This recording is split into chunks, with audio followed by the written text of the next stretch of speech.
Well, if you tell them that we'll be there. Oh, hey, got a thing now. Hello, people. Welcome back. We're going to get into it right away and discuss what exactly is happening on ye old Bitcoin markets on this fine Friday. So, at the beginning of the month, I gave you a nice prognostication on the overall markets and the outlook for Bitcoin. I did tell you guys, and also a few days ago and yesterday, that the banks have been buying this stuff up at an unprecedented rate, right?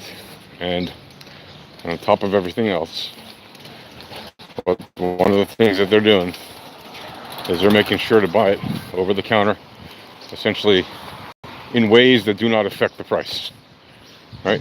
They're buying it directly from miners, from whichever miner will actually sell them any.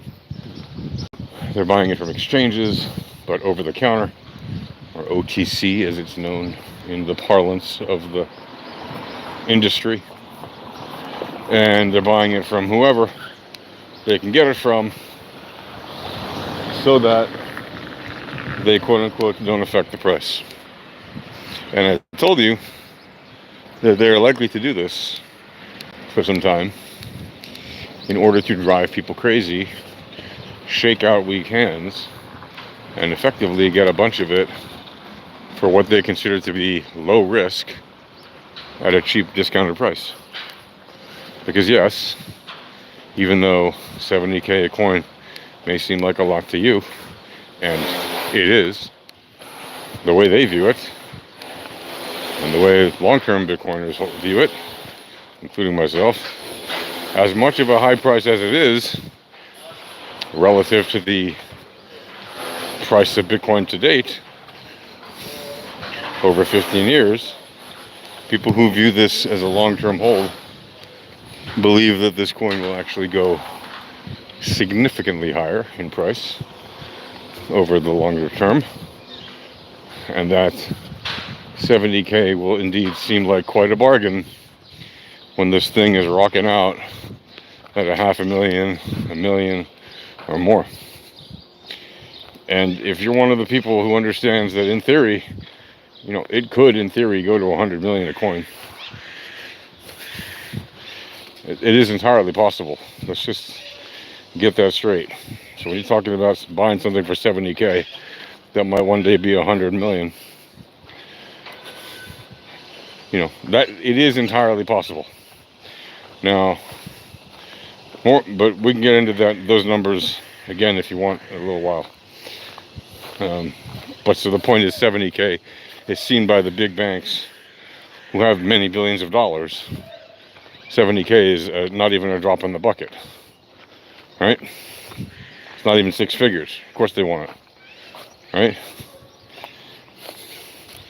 It's cheaper than buying a Cybertruck, and who wants those? Like literally no one, right? Hey doggy, hey buddy. Hi. So, from the point of view of a bank or other large financial institution whose goal is to acquire as much of this stuff as they can, and considering they've already acquired more than 4% of it in just the last 5 months, right? And you can say, well, the price certainly went up over the last 5 months. Yes, it certainly did go up over the last 5 months. In fact, it went up nicely since last September, right?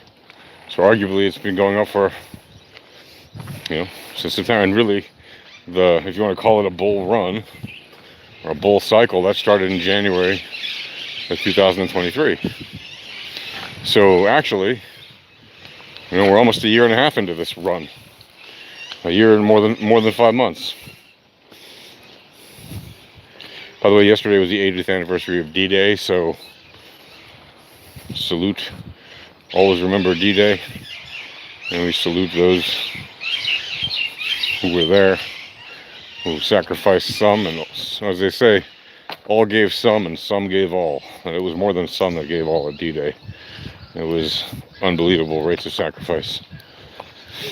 And those people really saved the world. And there's a good chance everything we talk about these days would not be real. And many people you know would not exist had that war gone the other direction. So thanks to all the heroes. I salute you. Now back to the topic. I did tell you that the banks and the big buyers would do everything they could to drive people crazy. And even though the prices have gone up from 15K back in January 23 to 70K now, that's still a very good deal to them, because it hasn't surpassed the previous all-time high by much. Yeah, okay, if you did beat it by 4 or 5 grand, it is technically an all-time high, right? But it's not a multiple of the previous all-time high, which is what a lot of people are expecting to see, even though there's no guarantee that will happen.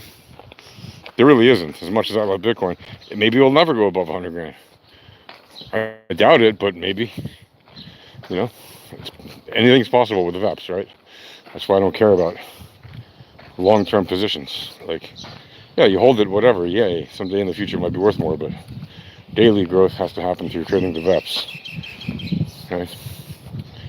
Like, you don't look at the daily price for your long-term position considerations.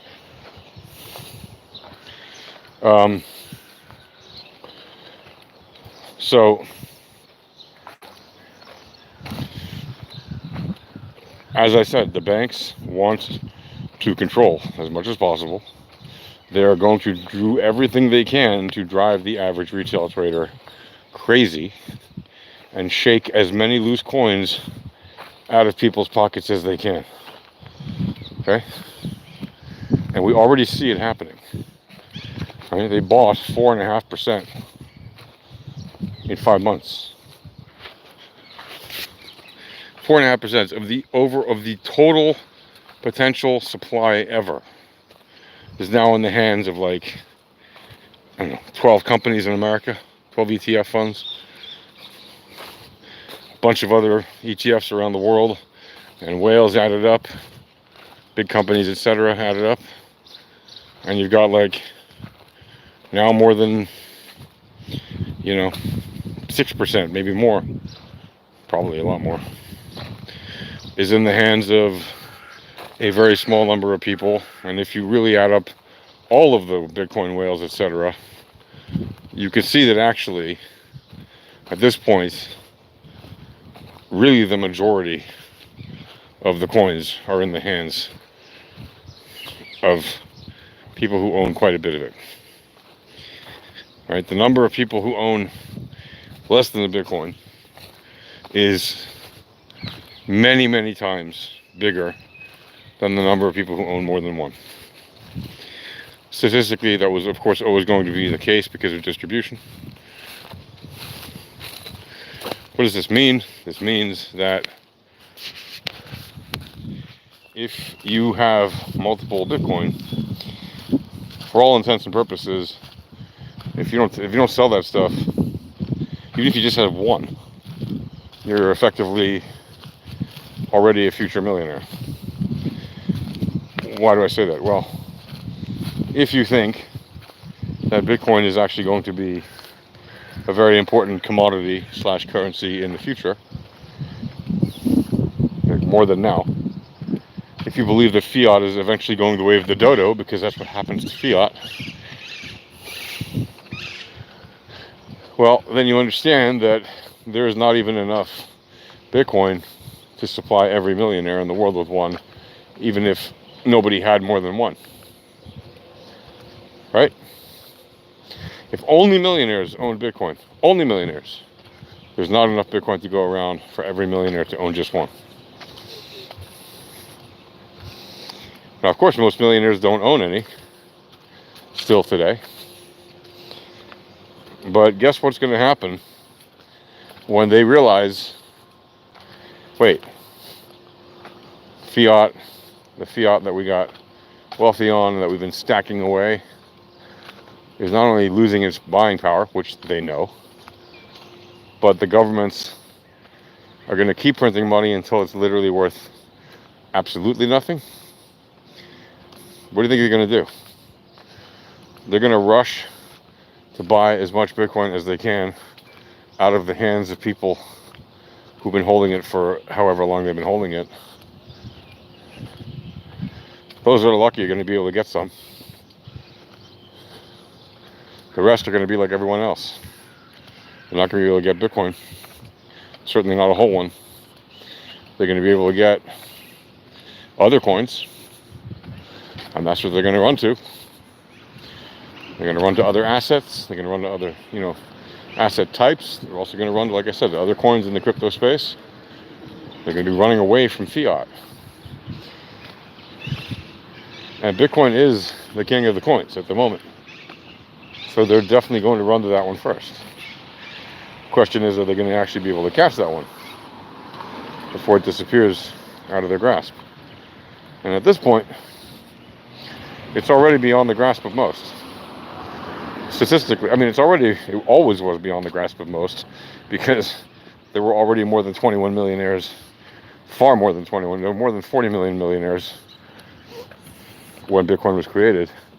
And now there's more than like 50 or 60 million millionaires around the world, which means it's far beyond the grasp of most.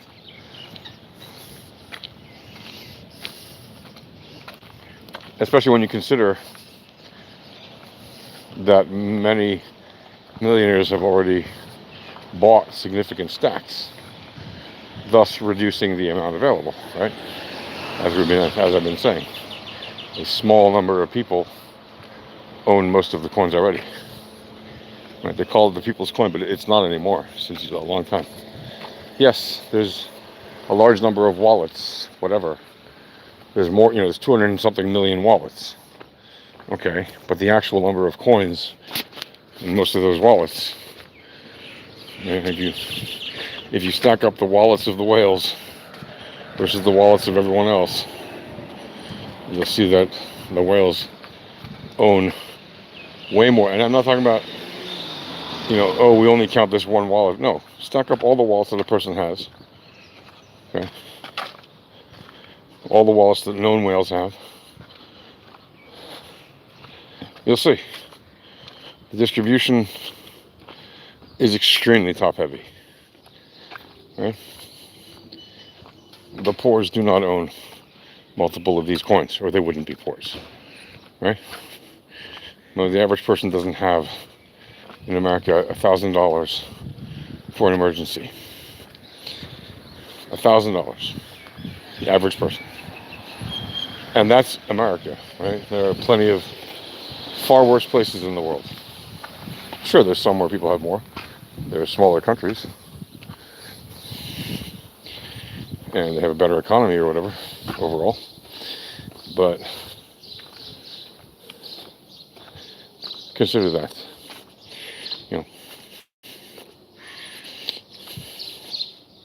So I hope you get what I'm saying here.